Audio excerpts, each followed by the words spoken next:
তাদেরকে তারা বলে সে ইন্ডাস্ট্রি বাঁচা রাখে। এই যে তারা মূর্খের মতো কথা বলে, এত সন্তান নিয়ে দেখা যায় না, মেয়ে নিয়ে দেখা যায় না, মা বোন নিয়ে ছবি দেখা যায় না। বাংলাদেশে কিছু নাই। এটা বক্স অফিস বলতে যারা বলে তাদের ঘরের ভিতরে বক্স অফিস আছে। প্রতি বছরে ঈদ ছাড়াও 6-7টা ছবি রিলিজ করতে হবে, এই কথা কিন্তু কেউ বলে না। তেলের জায়গায় তেল দেয় আর কাজের জায়গায় কোনো কাজই হয় না।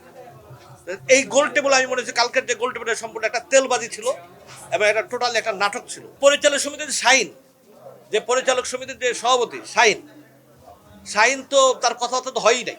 হায়াত ভাই একটা কথা চমৎকার বলছে যে একজনকে দেয় ইন্ডাস্ট্রি চলবে না। এখন এটাও সত্য, কিন্তু এখন তো একজন না, এখন তো 3-4জন। ঠিক আছে, এই 3-4জনকে আরো এর সাথে যদি আমি আরো 2জনকে যোগ করি, 6-7জন হিরো কিন্তু অলরেডি ইন্ডাস্ট্রিতে আছে। তাদেরকে নিয়ে নর্মাল হইতে তাদেরকে নিয়ে ছবি বানাইতে হবে, তাহলে হয়তো হলগুলা বন্ধ। হল তো এখন তো নাই, আপনারা জানেন 10-12টা হল আছে বা 20-25টা হল আছে, এখন তো আর হল নাই। এই হলগুলো রানিং হবে এবং তাদেরকে তারা বলে সে ইন্ডাস্ট্রি বাঁচা রাখে। এই যে তারা মূর্খের মতো কথা বলে, ইন্ডাস্ট্রিকে কেউ বাঁচায় রাখতে পারে? সে আছে বলে আজকে ইন্ডাস্ট্রি আছে। আর না রে ভাই, সে তার স্বার্থে কাজ করে, সে ইন্ডাস্ট্রির স্বার্থে কাজ করে না। সে ইন্ডাস্ট্রির কাজ করতো তাহলে বছরে সে 10টা ছবি দিত এবং সর্বোচ্চ 5 লাখ থেকে 10 লাখ টাকার ভিতরে, তাহলে সেই ইন্ডাস্ট্রির জন্য বাঁচা রাখছে। তাহলে আমরা বলতে পারবো সেই ইন্ডাস্ট্রি বাঁচা রাখছে। কিন্তু এইটা না বলে পরে সে তো ইন্ডাস্ট্রি বাঁচা রাখছে। আমি ছাগলদেরকে বলি সেই ইন্ডাস্ট্রি বাঁচা রাখ, ইন্ডাস্ট্রি আরো ক্ষতি করছে এবং যে 10-12টা যে ছবি হইতো সেটাও বন্ধ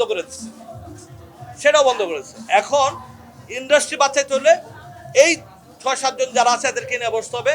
ভাই তোমাদের রেমুনেশন পাবা এত, তোমরা বছরে ইচ্ছার আমাদের 10টা ছবি দাও এবং ভালো মানের গল্প নাও, দর্শক যেন ছবি দেখে সেই স্টাইল করো, তাহলে হয়তো ইন্ডাস্ট্রি বাঁচতে পারে।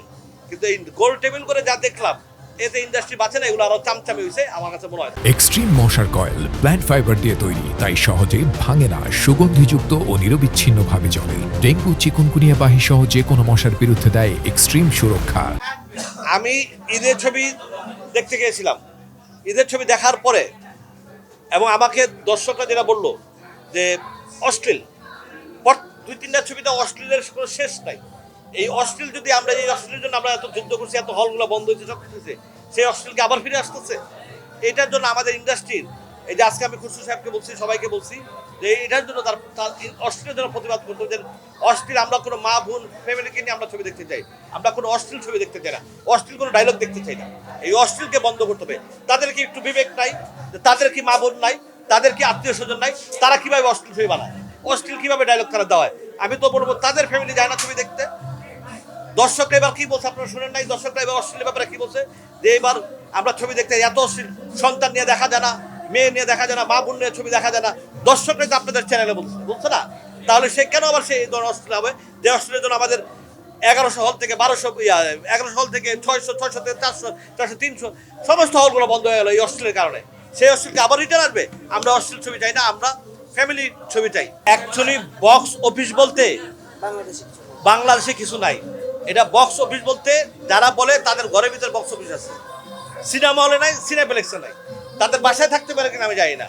তাদের বাসায় যদি থাকে তাহলে আমি বলতে পারবো না, কারণ তাদের বাসায় বসে অঙ্ক করে আর এসে মানুষ ইউটিউবে বা চ্যানেলে বলে দেয় যে বক্স অফিস এত হয়েছে।